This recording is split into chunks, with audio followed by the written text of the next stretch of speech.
Te voy a contar una historia que parece imposible, pero que pasó en una casa donde el mármol brillaba tanto como las mentiras. El hijo de un millonario recibió la sentencia más cruel, apenas 3 meses de vida. Y lo que hizo una criada pobre, sencilla, invisible para muchos, cambió todo hasta arrancar lágrimas al padre que nunca lloraba. Aquí vas a ver ricos creyendo que todo se compra, pobres soportando la humillación de callar, secretos escondidos en cartas y grabaciones, y un chico que, aún en su fragilidad, se volvió el espejo que obligó a todos a mirarse sin disfraces. No es un cuento de dinero, es un relato de dignidad. Quédate conmigo hasta el final, porque cada palabra de Mateo, cada decisión de Maribel, puede dejarte una pregunta en el corazón. Suscríbete y comparte esta historia. Quizá alguien que necesita escucharla todavía no sabe que la está esperando. Te voy a hablar como si estuviéramos a solas, tú y yo, en una cocina tibia con olor a café requemado, porque fue ahí donde todo empezó a quebrarse. En una cocina de servicio que veía de reojo a una mansión de mármol, piscinas climatizadas e invernaderos con frutas importadas. La casa de un millonario, sí. De esos que tienen la sonrisa afilada y un reloj que cuesta lo que 10 familias pobres no reúnen en 10 años. Él se llama Leandro Varas, un rico que nunca aprendió a pedir por favor ni a decir gracias. Y la mujer que sostuvo la vida entera de esa casa, aunque nadie lo admitiera, se llama Maribel, una criada, minúscula de estatura, pero con una paciencia que no te la acabas, y a su hijo, el hijo del millonario, le quedaban 3 meses de vida. Lo dijeron así, sin anestesia, como quien reparte propaganda en un semáforo, con frialdad. Fue una mañana de agosto cuando el doctor Urrutia, el oncólogo de renombre, el hombre que dictaba conferencias en los congresos más caros y daba entrevistas hablando de esperanza en términos técnicos, cruzó las puertas de la mansión con su portafolios de cuero. Llevaba la cara lavada de quien sabe malas noticias y la voz entrenada para darlas con aparente compasión.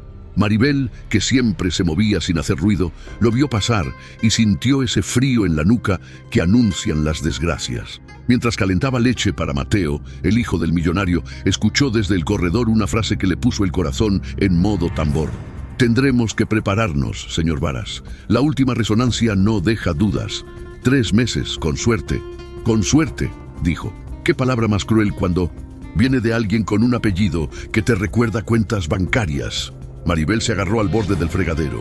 No era su hijo, ya lo sé, pero uno quiere a quien cría, ¿me entiendes? Y Maribel había criado a Mateo desde que era un bebé que lloraba poco y reía con las orejas en rojo.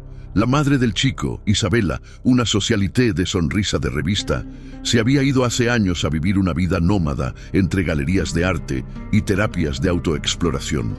El millonario se quedó con el niño y con un orgullo de estatua que no admitía grietas. Para Mateo, Maribel era el mapa del día. Sabía dónde quedaban las mantas blanditas, cuál cuchara no le raspaba el paladar, qué canciones le calmaban los trotes del corazón.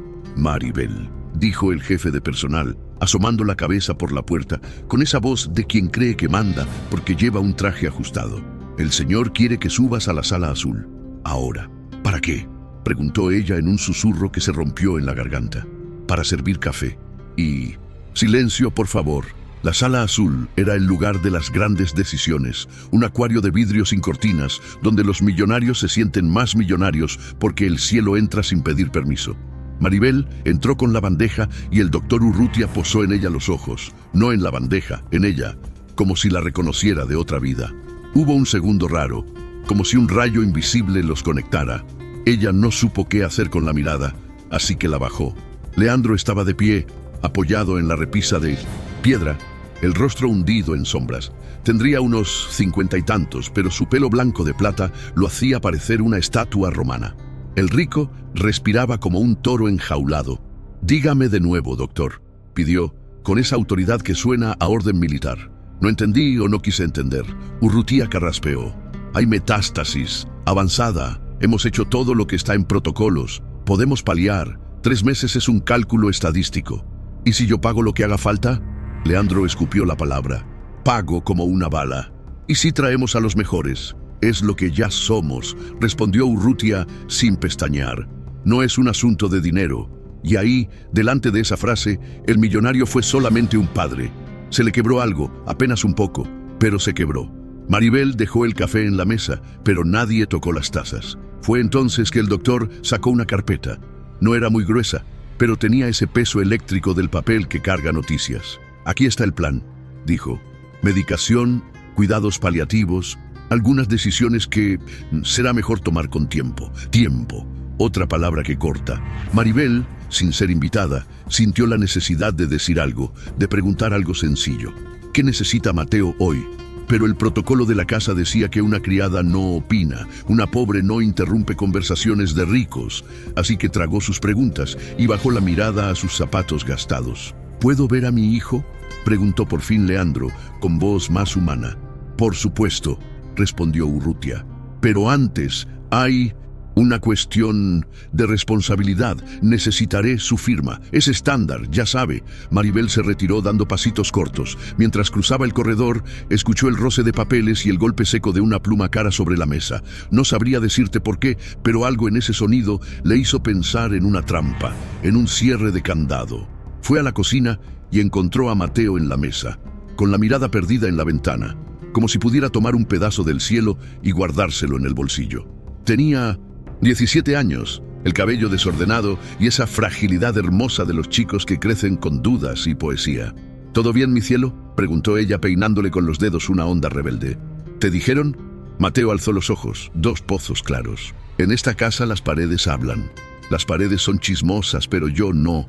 Intentó sonreír. Lo que sé es que hoy te toca comer sopa de calabaza y ver una peli. Y que te quiero. Yo también te quiero, Mari. Él respiró hondo. Sabes que mi papá no llora. Desde que mamá se fue, ni una sola vez. Hoy quizás se rompa. A veces el llanto limpia, dijo Maribel, clavando la cuchara en la sopa. Y si no limpia, al menos abre espacio. El tema es que Maribel guardaba un secreto, uno que había jurado a su propia conciencia no revelar. Hace años, cuando Mateo tenía 8, encontró por azar una carta escondida entre los tomos de una enciclopedia. La letra era de mujer, la firma también, Isabela. Decía cosas dolorosas y otras peores, que se iba porque Leandro no solo la había asfixiado con control, sino que había tomado decisiones sobre el hijo como si fuera un trofeo. Hablaba de un diagnóstico inicial, un error médico en una clínica privada, un silencio comprado. Yo no puedo con esta humillación, decía la carta en una línea que Maribel todavía podría oír si cerrara los ojos. No puedo soportar que el padre de mi hijo use el dinero para tapar lo que duele. Y había más, nombres de doctores, fechas, dosis equivocadas, una prueba guardada en algún lugar. Maribel leyó esa carta temblando y la devolvió al mismo escondite.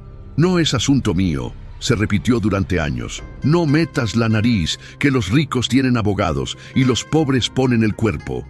Pero ahora, con 3 meses retumbando en la casa, la carta ardía como si tuviera fuego propio. El doctor Urrutia se fue pasadas las 11, dejando la casa flotando en una calma falsa. El jefe de personal reunió a todos los empleados en la sala de servicio para dar un comunicado.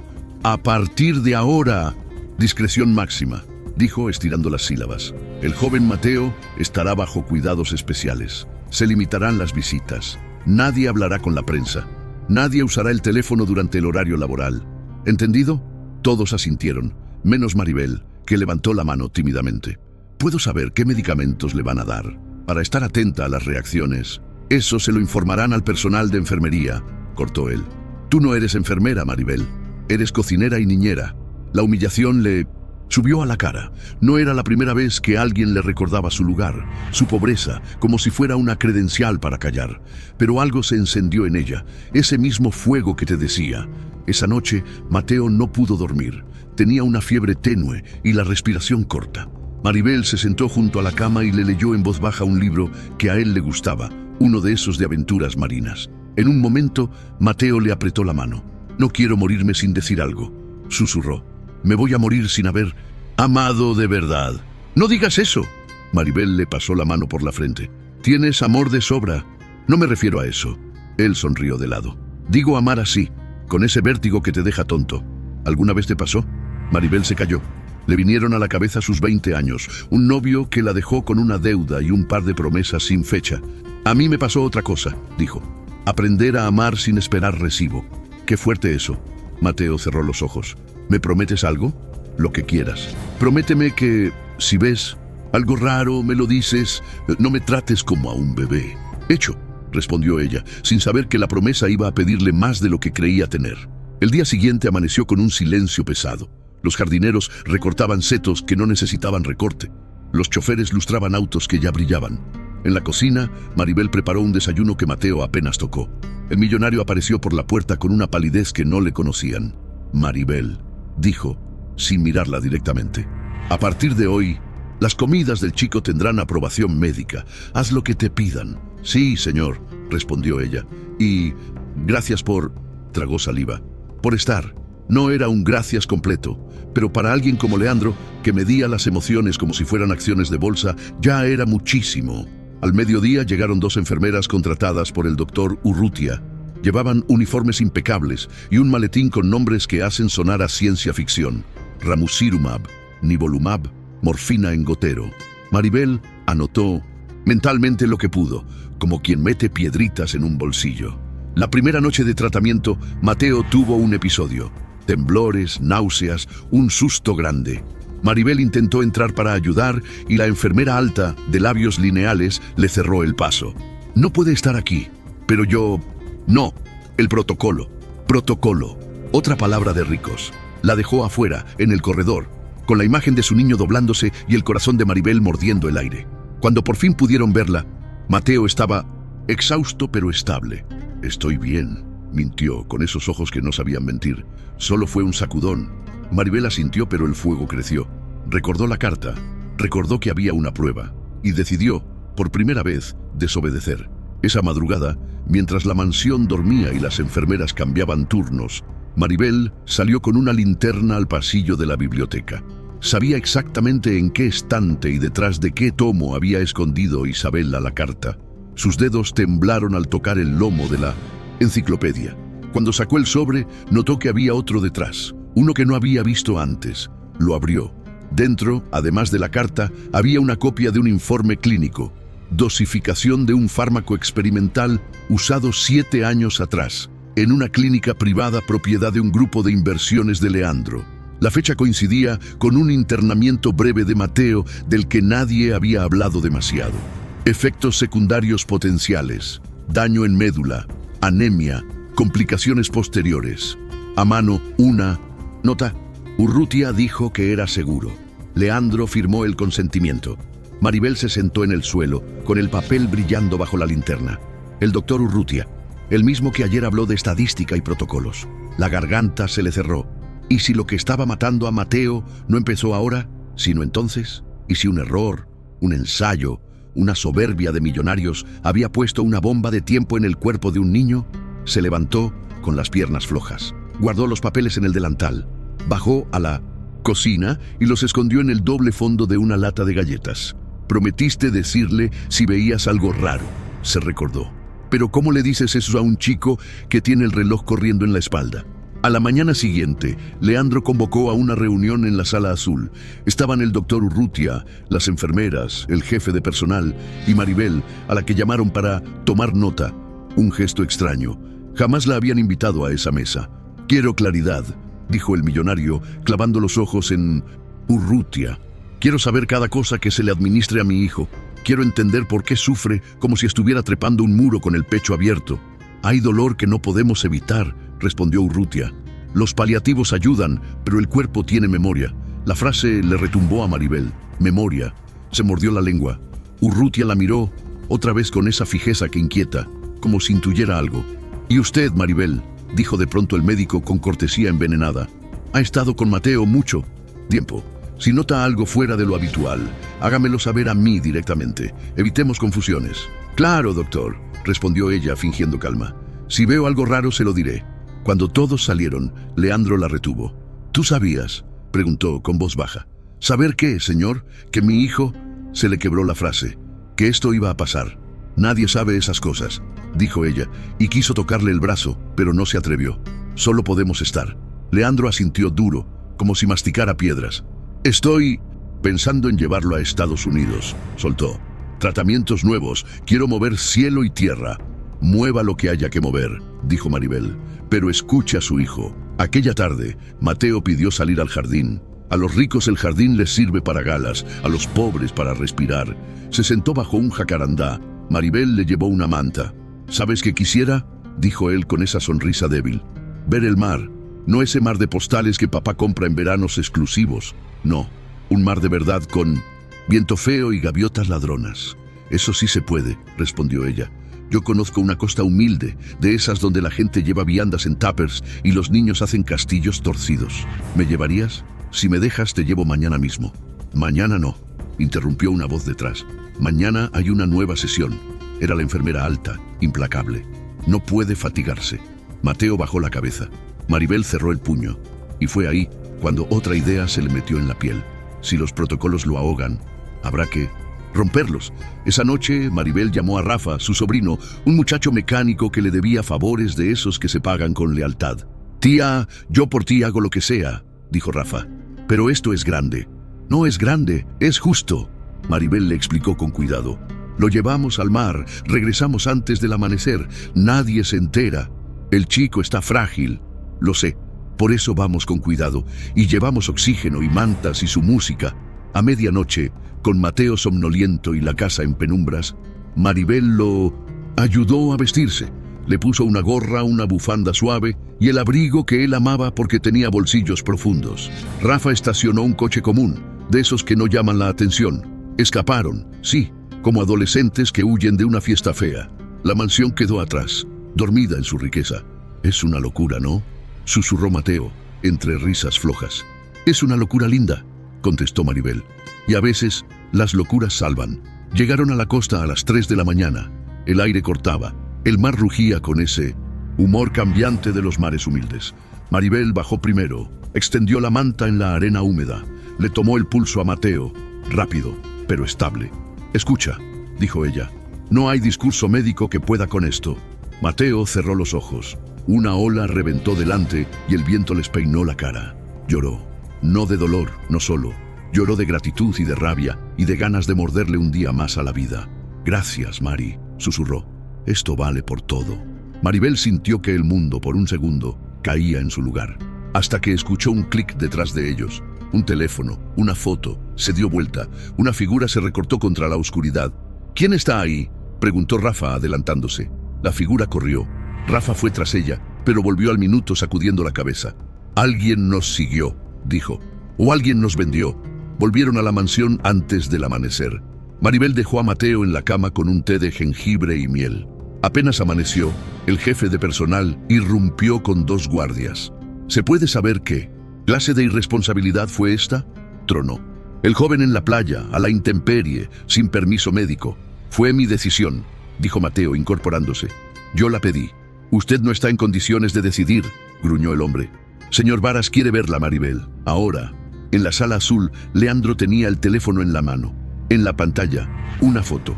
Mateo y Maribel en la playa. El millonario apretaba los dientes. ¿Vos fuiste?, preguntó. Y el usted se le escapó a un vos que dolía. ¿Vos lo sacaste de la casa como si fueras dueña del chico? ¿Quién te crees que sos? Maribel sostuvo la mirada. Soy la persona que lo escucha. El mar le hizo bien. ¿Bien? ¿Y si se enfermaba? ¿Y si...? Leandro se llevó las manos a la cabeza. No tenés derecho. No tengo títulos, señor, respondió ella con calma. Tengo ojos y corazón. El corazón no cura metástasis, cortó una voz. Cura la verdad. Maribel no la dejó rematar en su cabeza. Lo dijo en voz alta, delante de todos. Hubo un silencio que podría haber durado toda la vida. ¿Qué querés decir?, preguntó Leandro afilado. Maribel metió la mano en el bolsillo del delantal, sacó el sobre, lo dejó sobre la mesa. Quiero decir que a Mateo lo lastimaron hace años y que hay un papel que lo dice. El doctor Urrutia frunció el entrecejo. ¿Qué papel? Uno que encontré en la biblioteca. Maribel habló despacio, sin temblar. Una carta de Isabela y un informe de una clínica que casualmente pertenecía a un grupo suyo. Señor Varas. Basta. Urrutia golpeó la mesa. Esto es una intromisión ilegal. ¿Quién le dio permiso para tocar documentos? Nadie, dijo Maribel. Pero mi promesa con él pesa más que su protocolo. Leandro tomó el sobre como si quemara. Leyó la primera línea. Su cara cambió de color. Se lo pasó a Urrutia. El doctor lo leyó sin pestañear, pero su mandíbula hizo un tic. Esto es... Buscó una palabra. Antiguo. Irrelevante. ¿Irrelevante? Maribel dio un paso. Dice su nombre, doctor. Dice que usted autorizó algo que no debía haberse dado. Era un ensayo con consentimiento. Urrutia recuperó la compostura. Y eso no tiene relación con lo actual. ¿Seguro?, preguntó Maribel. Porque el cuerpo, usted mismo lo dijo, tiene memoria. Leandro levantó la vista y por primera vez la miró de verdad. Era la mirada de un millonario acostumbrado a comprar explicaciones que de repente comprende que no todo se compra. Quiero una auditoría, dijo, casi para sí. Quiero todas las historias clínicas, las originales. No hace en falta abrir heridas, propuso Urrutia. El chico necesita paz. Necesita verdad, doctor, replicó Leandro.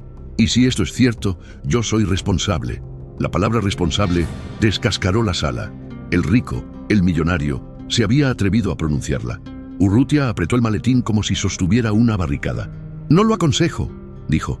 La prensa me importa un carajo. Leandro rompió. Y ahí lo viste, ¿no? Ahí era un padre.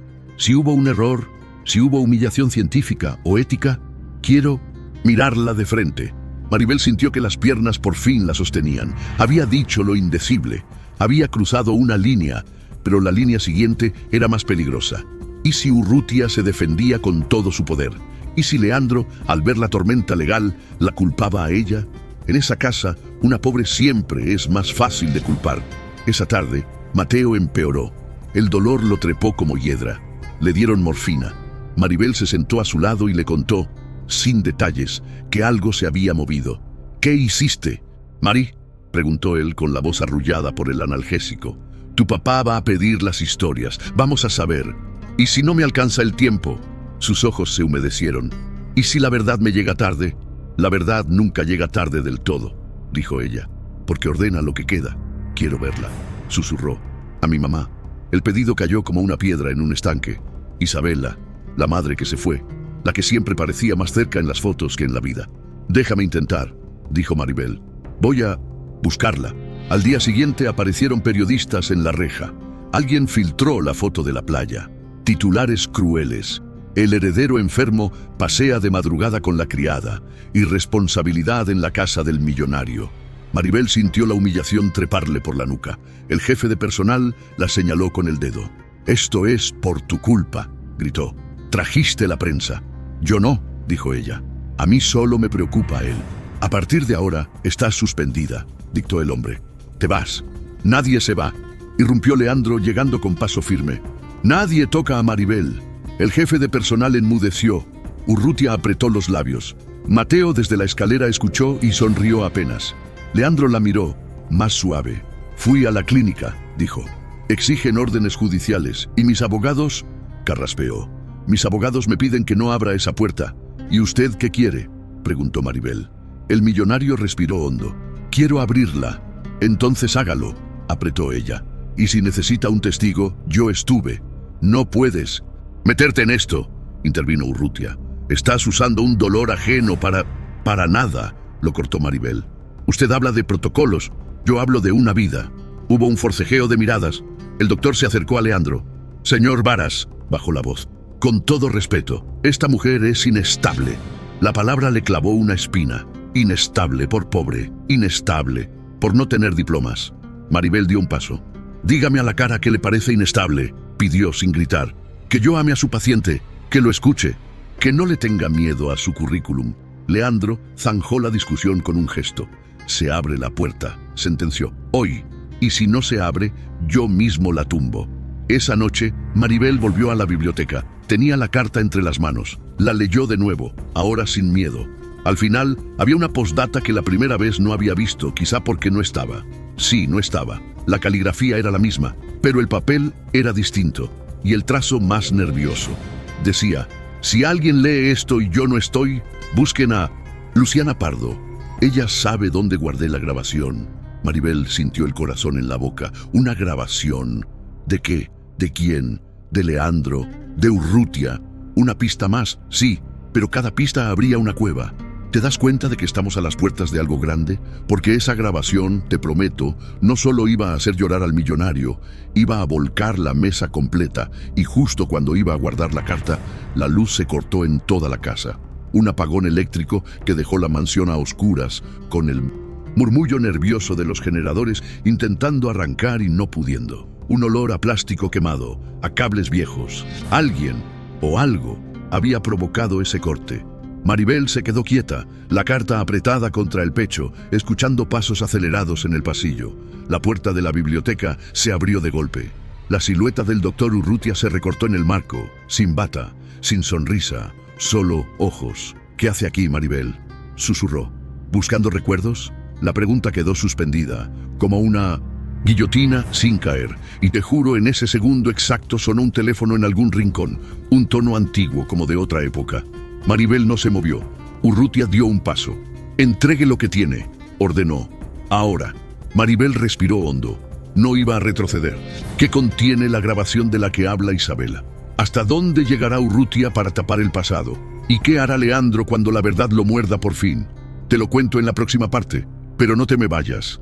Lo que está por pasar es como ver el mar embravecido, tragarse una mentira vieja. La biblioteca olía a polvo fino, a cuero viejo y a electricidad quemada. El apagón había dejado la mansión a oscuras y solo la linterna del móvil de Maribel alumbraba la carta apretada en sus manos. Frente a ella, el doctor Urrutia, con la cara medio oculta en penumbras, parecía otro hombre, más fiero, más peligroso. «Entregue lo que tiene», repitió, con esa calma falsa que usan los poderosos cuando en realidad están desesperados. Maribel apretó el sobre contra el pecho. Por dentro temblaba, pero por fuera se plantó como un roble. «No es suyo», contestó. «Esto le pertenece a Mateo». El médico dio un paso más, tan cerca que ella pudo sentir el olor a colonia mezclado con sudor. «Usted no entiende en qué se está metiendo. Esa grabación, esas notas, son basura sin valor legal. Pero si salen de esta casa, pueden destruir reputaciones. ¿Incluida la suya?». Maribel levantó la barbilla, aunque la voz le salió rasposa. El destello en los ojos de Urrutia fue suficiente para confirmarlo. Sí, había miedo allí, y cuando un rico tiene miedo, suele ser porque algo huele mal. De pronto, la puerta de la biblioteca se abrió de golpe. Era Leandro, con una linterna de mano.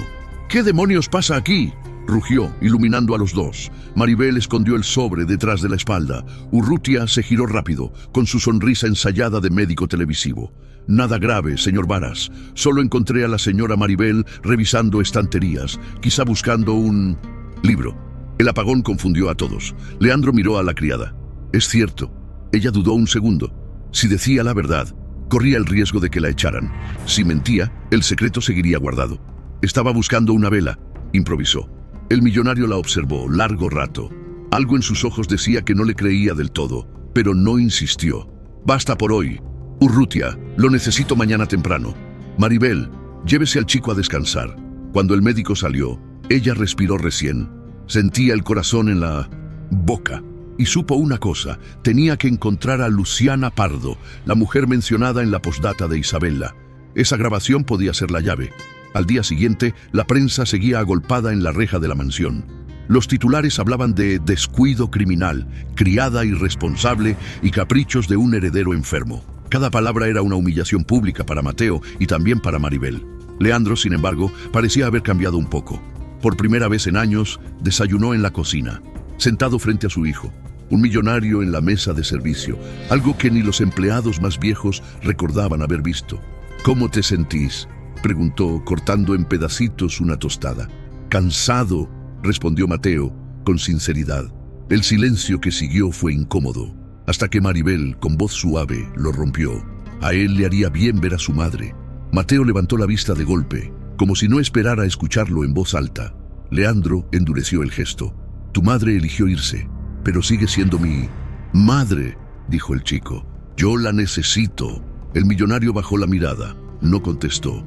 Esa misma tarde, Maribel se escabulló hasta el teléfono de servicio, un aparato viejo que los mayordomos casi no usaban. Buscó en sus notas Luciana Pardo. El nombre estaba acompañado por una dirección en el barrio sur, un sitio modesto, casi marginal. «Voy a salir un rato», le dijo a Rafa, su sobrino, que la visitaba en secreto para traerle víveres. «Tía, es peligroso. Si alguien te sigue, tengo que hacerlo». Mateo no tiene tiempo. Llegó en colectivo, apretada entre obreros y estudiantes. Cuando bajó, el contraste fue brutal. De la mansión de mármol al barrio de calles rotas y paredes grafiteadas. Llamó a la puerta 17. Una mujer mayor, de cabello gris y ojos vivaces, abrió. «¿Luciana Pardo? ¿Quién pregunta?» «Soy Maribel. Trabajé para Isabela Varas». El nombre hizo que los ojos de Luciana brillaran con un reconocimiento inmediato. «Pase, rápido». Adentro, la casa olía a sopa de verduras y a humedad. En la mesa había papeles, cintas antiguas y un grabador de casete. «Isabela me pidió guardar esto», dijo Luciana, mostrando una caja de zapatos. «Dijo que si algo le pasaba o si alguien necesitaba la verdad, yo debía entregarlo. ¿Qué ocurre con Mateo?» Maribel le contó, con lágrimas contenidas, que el chico estaba muriendo, que la carta había aparecido, que necesitaban respuestas. Luciana abrió la caja. Dentro, varias cintas etiquetadas con fechas.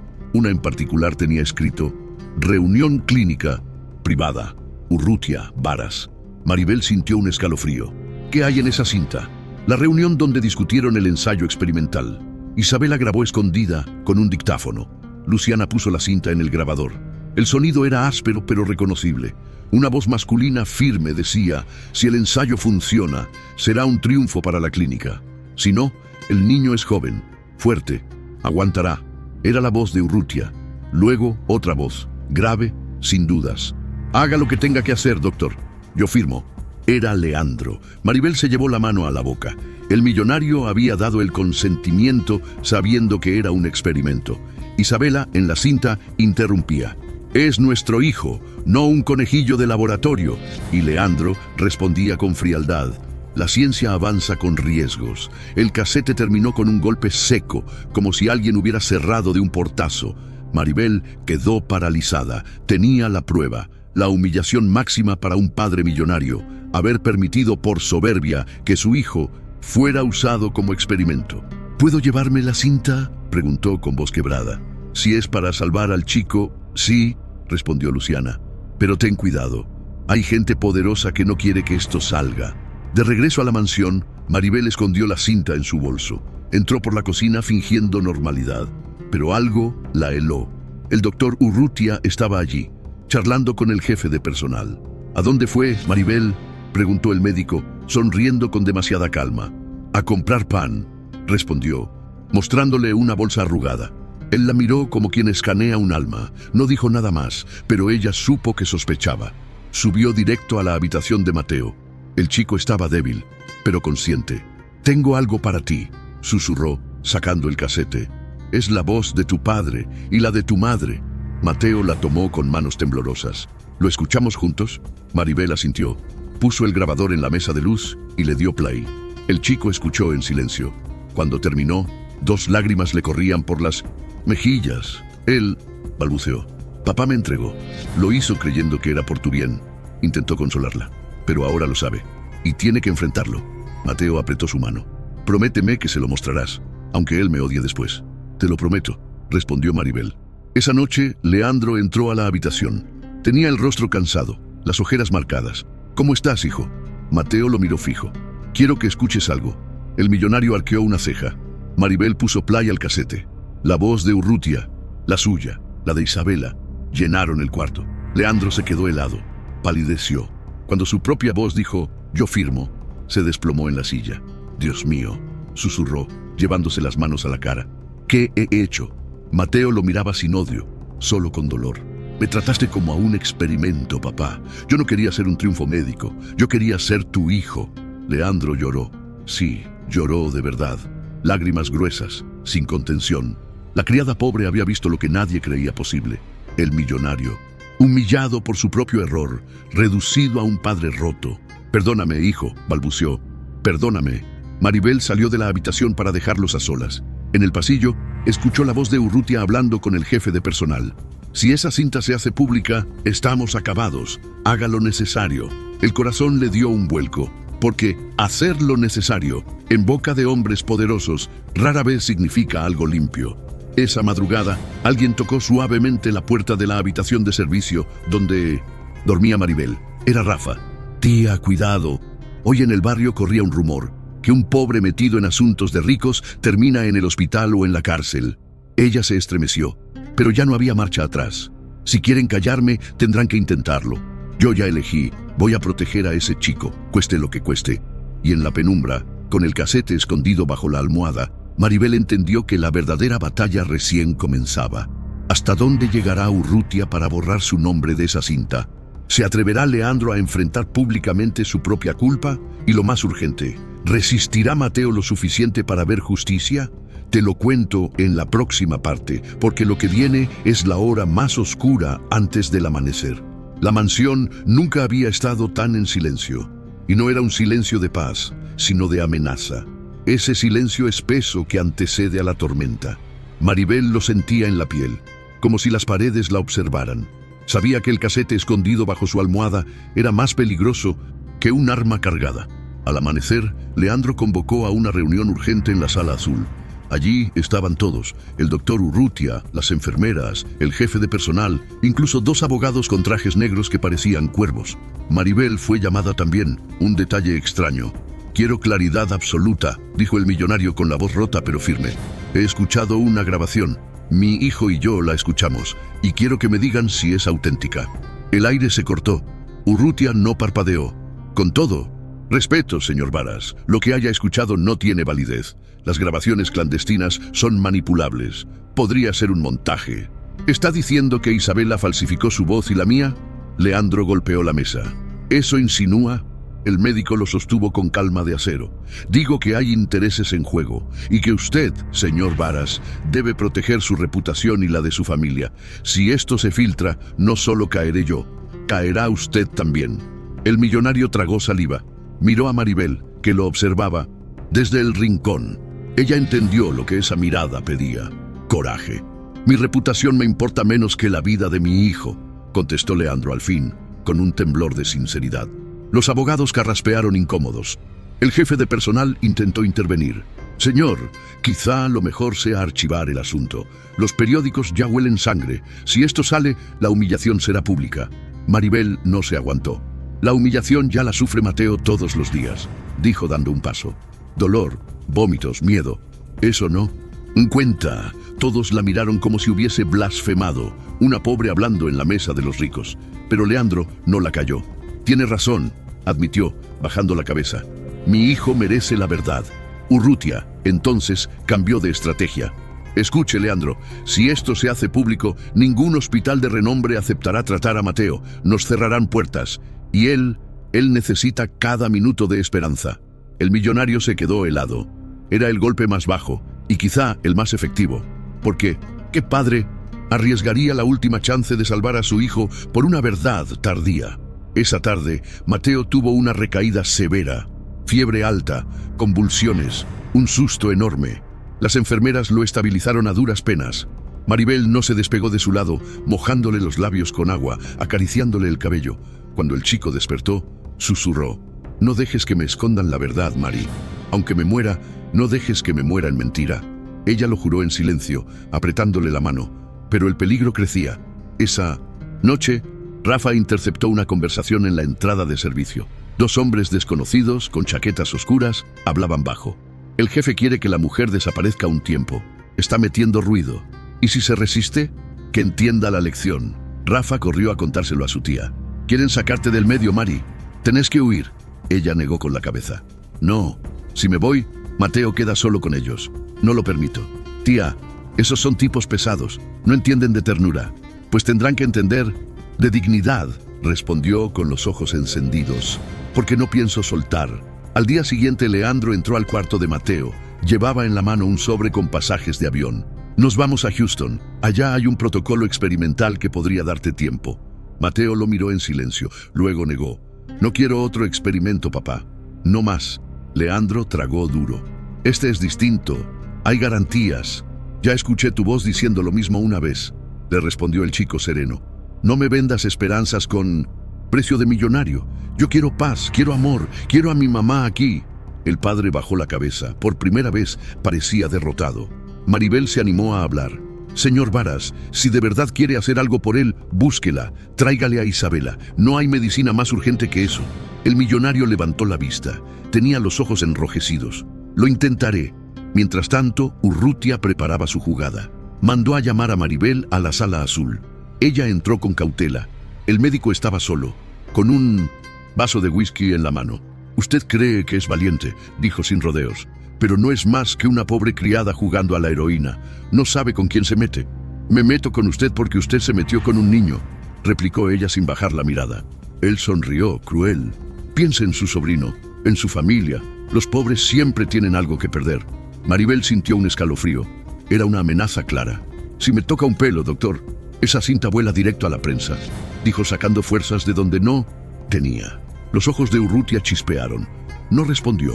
Solo apretó el vaso hasta casi romperlo. Días después, un auto de lujo se estacionó frente a la mansión. De él bajó una mujer elegante, con gafas oscuras y un abrigo largo. Era Isabela, la madre ausente. Mateo la vio desde la ventana y rompió a llorar. Es ella, es mamá. Cuando Isabela entró a la habitación, el tiempo pareció detenerse. Se acercó con pasos temblorosos, acarició el rostro de su hijo y murmuró: «Perdóname, mi cielo, nunca debí irme». Mateo se aferró a ella como si recuperara el aire. Maribel los observaba desde un rincón, conmovida hasta el hueso. Leandro, detrás, se quedó inmóvil, como una estatua rota. La escena era poderosa. El millonario, la socialité fugitiva, el hijo moribundo y la criada pobre que sostenía todo. Isabela entonces miró a Leandro. «Tú lo entregaste y yo lo supe, por eso me fui». El millonario no respondió, solo bajó la cabeza, tragándose su humillación. Esa noche, Isabela pidió hablar a solas con Maribel. «Guardaste la carta todos estos años y ahora la cinta. Eres más madre para él que yo misma». «No diga eso», replicó Maribel. «Él la necesitaba y la sigue necesitando». Isabela tomó sus manos. «Juntas podemos derribar a Urrutia y quizás salvar a otros niños». Maribel sintió que por primera vez no estaba sola en esa batalla, pero Urrutia no iba a rendirse fácil. Esa misma madrugada, los generadores volvieron a fallar. La mansión quedó otra vez en penumbras. Maribel, con el corazón acelerado, buscó la cinta en su escondite. No estaba. El casete había desaparecido, y en el pasillo oscuro, una voz susurró cerca de su oído: «Le dije que no jugara conmigo». Era Urrutia. Maribel se giró, pero no había nadie. Solo la risa apagada de un hombre que sabe que tiene ventaja. ¿Cómo recuperar la prueba ahora que está en manos del enemigo? ¿Se atreverá Leandro a enfrentar al médico aunque no tenga casete? Y lo más desgarrador, ¿vivirá Mateo lo suficiente para ver justicia? La cinta había desaparecido. Maribel vació la lata de galletas, revisó la doble tapa del baúl, palpó bolsillos que ni sabía que su delantal tenía. Nada. El casete se había vuelto humo, y en medio de la oscuridad, como una serpiente que sabe moverse sin pisadas, resonó esa risa baja de Urrutia, un susurro casi pegado a la oreja. «Le dije que no jugara conmigo». Podía haber corrido a despertar a Leandro y armar un escándalo de rico herido en su orgullo. Podía. No lo hizo. Se sentó en la cama de servicio, abrazó la almohada, miró el techo de cal desconchada y respiró hasta que el miedo volvió a caberle en el pecho. Al amanecer, la encontró el millonario en la cocina, con las manos apretando una taza de té demasiado frío para llamar té. Ya no llevaba el traje escultural ni los gemelos que brillaban como pequeñas coronas. Tenía un suéter gris y la barba por hacer. Era un rico que empezaba a parecerse a un padre en duelo. «Se llevaron la prueba», dijo Maribel, sin rodeos ni adornos. «¿Cómo lo sabes?», preguntó Leandro, pero en los ojos ya tenía la confirmación. «Porque no está donde la guardé, y porque él».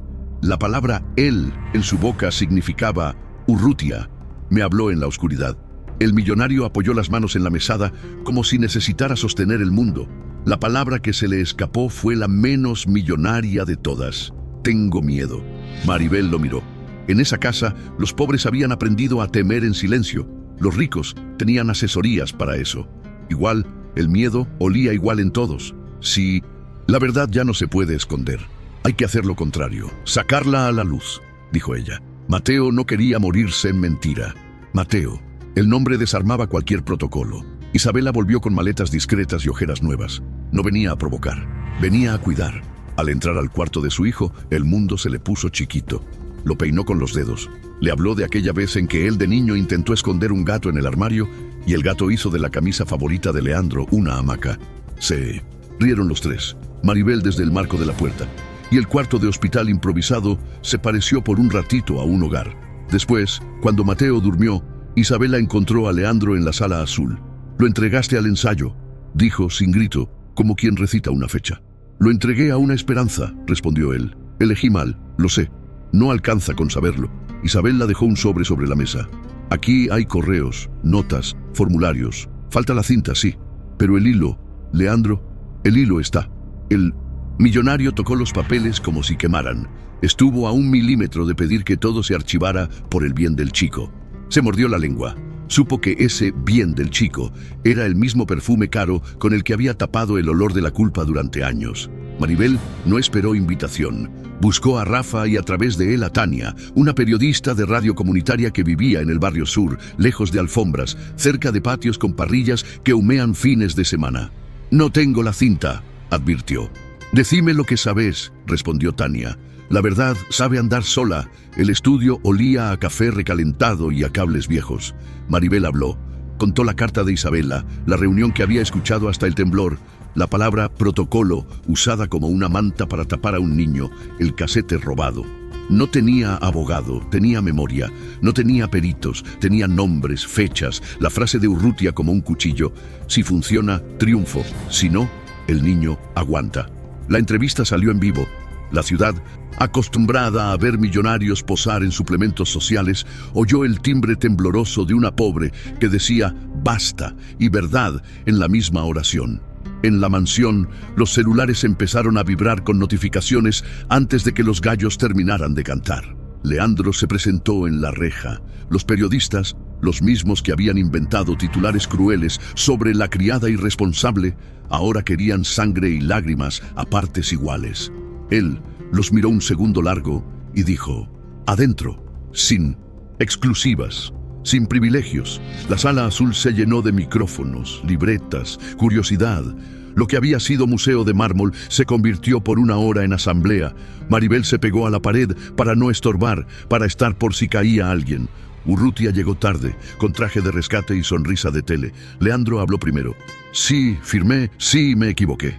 Creí que se puede comprar salud como se compra prestigio. No se puede. Pido perdón, no hubo aplausos. Los aplausos son el lujo de las películas. En 1900, la vida real, los pobres miran, evalúan si el rico habla con el corazón o con el departamento de prensa». Urrutia se acomodó la corbata. «Estamos ante una difamación, grabaciones clandestinas y correos sacados de contexto». «¿También esto está fuera de contexto?», intervino Isabela abriendo su carpeta. «Riesgo calculado, visibilidad del caso pediátrico, proyecto confidencial. Tu letra, doctor». «Falta la cinta», respondió él como quien hace jaque. «Sin la cinta todo es interpretable». «La cinta la robaste», dijo Maribel, y no fue un grito, fue una piedra cayendo al agua. «¿Pruebas? Tengo memoria. Y ella tiene respaldo». Apareció Luciana Pardo desde la puerta con un MP3 pequeño. «Isabela me pidió digitalizar por si la cinta fallaba». La periodista Tania, invitada sin saber bien por qué, apretó play. Las voces salieron raspadas, sí, pero inconfundibles. La vanidad contenida de Urrutia, la frialdad matemática de Leandro, el quiebre de Isabela diciendo «es un niño, no un paper». Cuando se detuvo, hubo 2 segundos de vacío y luego los periodistas se lanzaron con preguntas como tijeras. «Eso está editado», insistió Urrutia. «Pida pericia pública», respondió Isabela. «Con peritos de ambos lados. La pediremos», alcanzó a decir un abogado. Entonces, desde el fondo, Rafa levantó la mano como en la escuela. «Perdón, la noche del apagón, las cámaras del pasillo, que no andaban, anduvieron. Rescaté un clip. Se ve a los de seguridad entrando al cuarto de mi tía y saliendo con un sobre». El jefe de personal, Muñoz, se puso rojo. Era material de la casa. «Era de Mateo», lo cortó Leandro con una autoridad nueva. «Estás despedido. Y vos, Urrutia, aceptá la pericia. O terminás de hundirte hoy mismo». Por primera vez, al médico se le borró la sonrisa. Como suele pasar cuando la calle empuja, la pericia no tardó meses, sino días. Autenticidad altísima. Cortes por formato, no por manipulación. A eso se sumó un correo filtrado de un laboratorio extranjero. «Necesitamos caso. Con visibilidad para publicar. El señor Varas comprende el intercambio reputacional». El colegio médico suspendió preventivamente a Urrutia. La fiscalía abrió causa por coacción y sustracción de evidencia. El héroe de Congreso entró a tribunales por la puerta sin flashes. Urrutia, fiel a sí mismo, contraatacó sucio. Denunció a Maribel por apropiación y calumnias. A la mañana siguiente, cuando ella salía con Camila, 8 años, pañuelo amarillo, una risa de pan fresco, hacia la clínica, la Centre. Policía la detuvo. Humillación pública, esposas, teléfonos, vecinos. Camila lloró. «No se la lleven», suplicó Rocío, la madre. «Ella nos ayuda». «Tranquilas», dijo Maribel con esa dignidad que no se compra. «Vuelvo pronto». Volvió en 6 horas. Luciana llegó a la comisaría con el MP3, copias certificadas y una memoria que ni el miedo borra. La fiscal que había visto el circo ya no se prestó al show. Maribel salió con la frente alta. Urrutia sumó otro problema. Mientras tanto, adentro, la vida intimidadora se volvía vida simple. Leandro empezó a comer en la cocina. Descubrió que el guiso bien hecho conoce los mismos secretos que los vinos caros: tiempo y cuidado. Escuchó a doña Nena hablar de su cadera, a José de su tos, a Graciela de su hijo adolescente. Descubrió que la riqueza no está en la tarjeta negra, sino en tener a quien pedirle perdón y que te crea. Vendió un yate que jamás había usado y armó, casi en silencio, un programa de transporte solidario para pacientes que no pueden pagar ni el colectivo. No convocó a prensa, convocó choferes. La Fundación Mateo Varas pasó de foto a trinchera. Llegaban madres con bolsas de plástico y diagnósticos a lapicera, padres con manos de obra y miradas de madrugada, abuelos con carpetas llenas de turnos perdidos. Camila llegó con sueño ligero y miedo pesado. «Leucemia», decía el papelito. «Protocolo interrumpido», agregaba, como si la enfermedad entendiera de burocracia. Maribel le prometió algo que el mundo le debía desde siempre. «A partir de hoy no pagas nada, ni transporte, ni remedios, ni lágrimas sola. Si te cansás, te cargo». La niña, que había aprendido a hacérsela fuerte, por primera vez se dejó caer en un abrazo. Progreso visible del vulnerable, como si Mateo, desde donde esté, hubiera hecho un tic-tac de aprobación. Quedaba una despedida que nadie quería pronunciar. Mateo se fue una tarde quieta, cuando el jacarandá del jardín ya estaba dejando violetas como confeti pobre en la vereda. Leandro le tomó la mano, como quien se agarra del borde de una balsa. Isabella le leyó un párrafo que él mismo había dictado. «Si van a pelear, peleen para que a alguien le duela menos». Maribel le cantó bajito esa canción boba que él pedía de chico. Se apagó suave, sin estridencias, como una vela que no quiere asustar. El duelo no tuvo mármoles importados. Lo despidieron con termos, bancos de madera, pañuelos arrugados. Leandro pidió ir al mar, ese mar que el rico había comprado 1000 veces en veranos de catálogo y que, solo una noche humilde, lo había reconciliado con su hijo. Fueron sin chofer. Las gaviotas maleducadas hicieron lo suyo, ellos también. Esparcieron cenizas con manos que por fin temblaban por lo que vale. Leandro dijo, con voz que se estrenaba en la honestidad: «No tengo a quien pagarle esto, así que lo único que me queda es hacerlo por otros». «Hacelo», dijo Maribel, «y no me des las gracias. Dame horas». «Todas», agregó Isabella, «todas mis horas». Pasaron meses con olor a pintura fresca y a papeles, firmados sin letra chica. La ley Mateo se aprobó con madrugadas de debate, comités de ética independientes, consentimiento reforzado en menores, multas que duelen a clínicas que usen prestigio como mordaza. ¿Arregla todo? No, pero pone barandas donde antes había precipicios. El nombre de un millonario manchado se volvió empuje para cambiar reglas. Paradójico y justo. Leandro cambió de porte. Algunos amigos de club le soltaron la mano. Otros, menos fotogénicos y más humanos, se quedaron. Anino. Veces ayudaron con plata, a veces con tiempo, a veces con silencio respetuoso. El millonario aprendió a pedir algo más difícil que dinero, perdón, y a dar algo más difícil que dinero, presencia. Isabella y Maribel, que habían empezado como orillas distantes, se encontraron en un puente. Preparaban talleres para familias, escribían recomendaciones que parecían obvias y nadie cumplía. No decir paciente antes que persona. No hablar de caso en voz alta delante del niño. Se reían de sus diferencias con un cariño recién aprendido. Rafa y Luciana terminaron de la mano, con vergüenza de adolescente tardío. La casa grande ya no era una mansión, era un lugar que se usaba. Un mediodía, Camila pidió tocar el piano viejo de la sala. Tenía los dedos temblorosos, las uñas pintadas de rosa, una valentía sin discurso. «¿Aunque desafine?», preguntó Maribel. «No desafina», dijo Camila, «solo está triste». Se sentó y tocó «Estrellita, ¿dónde estás?». Leandro, que creía que ya había llorado todo, descubrió que siempre queda un poco más. Isabella se sostuvo de la mesa. Maribel cerró los ojos y pensó «Gracias». sin decirlo. No hubo protocolo para ese momento. Hubo verdad. No todo fue recta. Hubo estaciones grises. A veces, de noche, Maribel se quedaba sola en la cocina con una taza de té que se enfriaba sin permiso. Le hablaba a la ventana, como si del otro lado Mateo pudiera responder. Le contaba chismes, que don Eusebio terminó la rehabilitación y bailó un tango de 2 pasos, que José, al fin, fue al neumonólogo, que Graciela se animó a pedir aumento, que Camila está en remisión. Le decía que a veces la humillación todavía muerde, cuando algún traje caro entra a la fundación, como si viniera a auditar almas, y que igual vale la pena. 1 año y medio después, hicieron una ceremonia en la plazoleta del barrio sur, la de los jacarandás viejos y bancos despintados, no en la casa grande. Allí inauguraron un consultorio móvil con enfermeras que escuchan antes de recetar. Camila cortó la cinta con un lazo ridículo de grande y una risa que tiraba para arriba. En la pared, con letras que Camila misma pintó, dejaron un manifiesto de Mateo. Si no me escuchan, que no me curen. Leandro habló poco. Aprendí que la riqueza es un ruido que tapa lo que importa. Si me ven haciendo ruido otra vez, recuérdenme este día. Isabela leyó una página y la dobló despacito, como quien guarda una semilla. Maribel, que huye del micrófono como los gatos del agua, respiró y dijo: no sé de leyes ni de ciencia. Sé de panzas vacías y miradas cansadas. Si algo aprendí es que ningún millonario merece más voz que una madre pobre al pie de la cama de su hijo.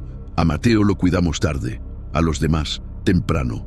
La gente del barrio, esa mezcla hermosa de pobres dignos y ricos cansados de ser solo apellidos, aplaudió sin coreografía. Había bebederos nuevos y un piano pintado de amarillo que ya no estaba triste. Una tarde cualquiera, de esas que no salen en el calendario, Leandro entró a la cocina con 2 platos y una timidez inédita. Gracias, le dijo a Maribel sin auditorio. No me dé las gracias, respondió ella.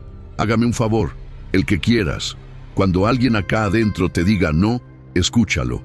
A veces el no te salva. Comieron callados. El vapor de la olla dibujó un mapa en el aire.